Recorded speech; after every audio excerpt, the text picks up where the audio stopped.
Hello and welcome to Beads Jar. My name's Billy and today I'd love to show you this fab Swarovski pearl and Rivoli necklace.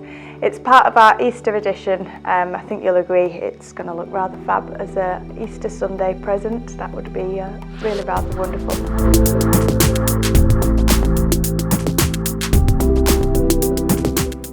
So for our project today, we're going to have a 12mm Sunflower Rivoli, a 12mm Rivoli frame, some Fevi Kwik glue, 2mm fine gold chain, a lobster clasp, 4mm jump rings, 8mm jump rings, gold crimps, these beautiful Swarovski pearls, and 7-strand silver rose aculum. I'll also need some side cutters, 2 pairs of flat nose pliers, and a pair of round nose pliers.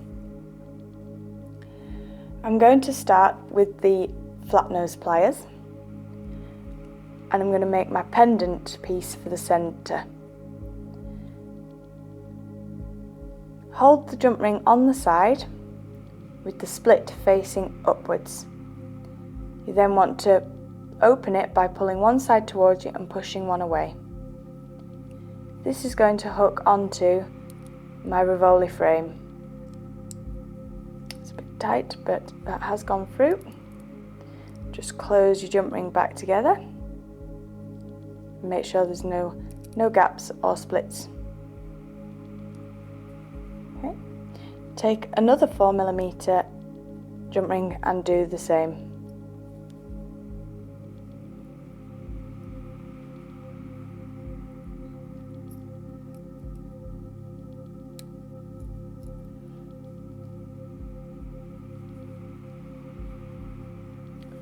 The reason for the 2 jump rings here is when it's on the wire it will sit correctly and face the right way. So now we've got that linked up, the next step is to set the stone into the frame. So we're going to use the Fevi Kwik glue. You just want to open the glue and put a tiny drop of glue into the frame.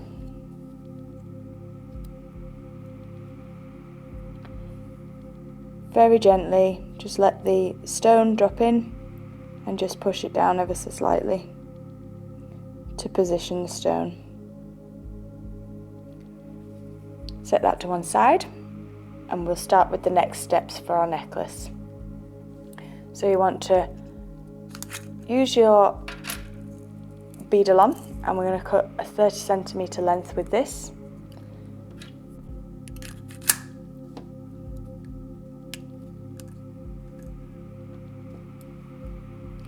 The next thing you want to do is pop a crimp bead onto the wire, and we don't have to work right at the tip, we can let it fall down a bit, and we're going to go through one of the 4mm jump rings. You then take the wire back on yourself and through the crimp bead for the second time. Take the crimp bead as close to the jump ring as you can get it, and then with your pliers, flat nosed, you want to crush the crimp bead flat. Once it's crushed onto the wire, it shouldn't move at all.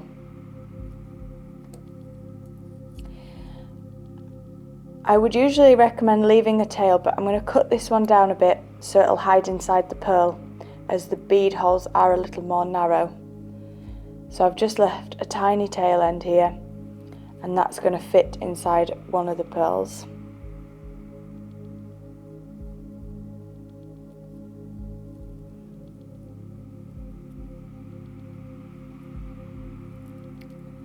From here, I'm going to add another 9 pearls on this side.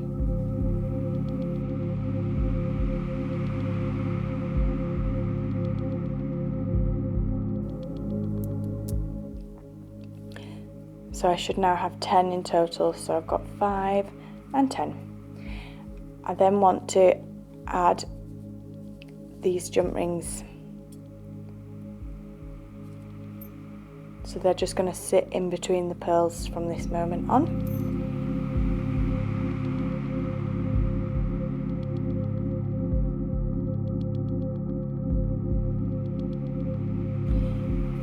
I'm now bang on the center of my stringing, and then we're going to take the Rivoli charm that we made and thread that onto our wire.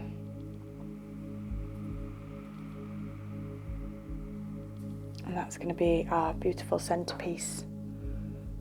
A very nice colour contrast between those two yellows. And then we're just continuing with the jump rings.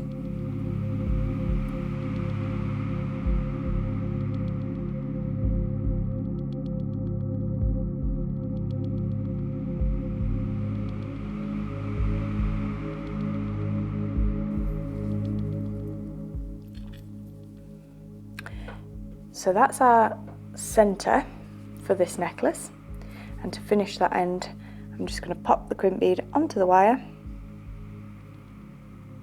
and then through another of the 4mm.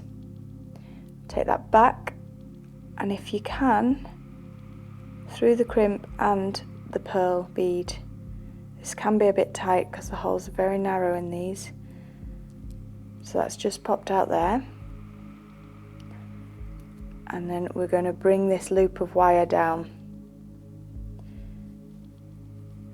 So you're pulling the tail end and moving your pliers just to tease this in as much as we can, because we don't want the loop of wire here.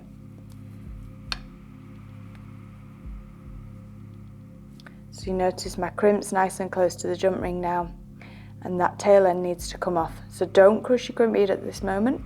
You're going to take that wire as close back as you can,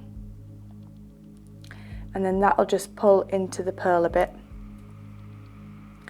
and really make that nice and neat on that end. So to give us our length, we're going to work with the 2mm chain, and we're going to have 2 on either side. I've pre-cut my lengths at 160mm.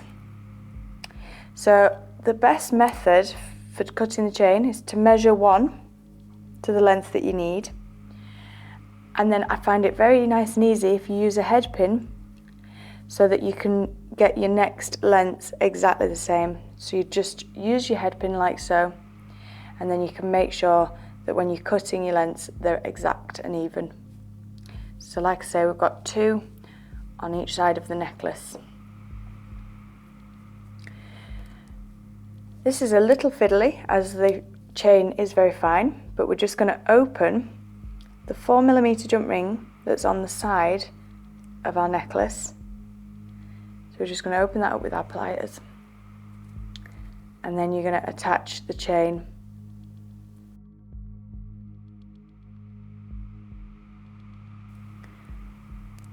So we've got both onto the 1 4mm chain, and we're just going to close that back together and then do the same on the opposite side.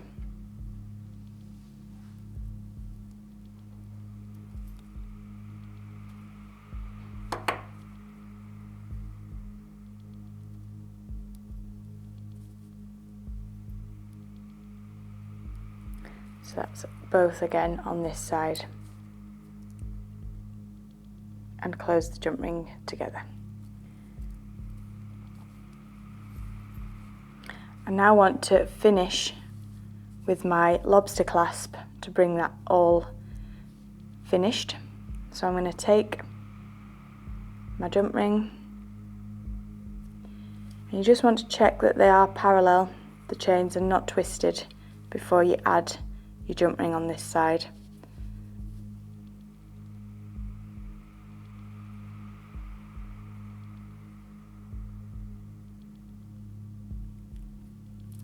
And onto the end of your lobster fastener, lobster clasp.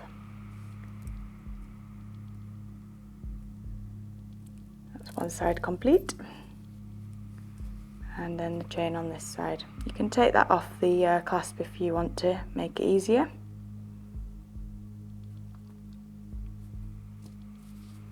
And just again check these are parallel, and we're going to attach them onto the jump ring.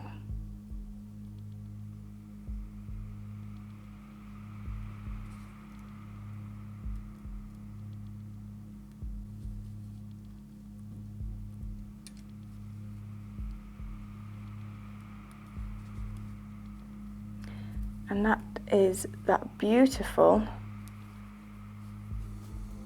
Easter necklace finished.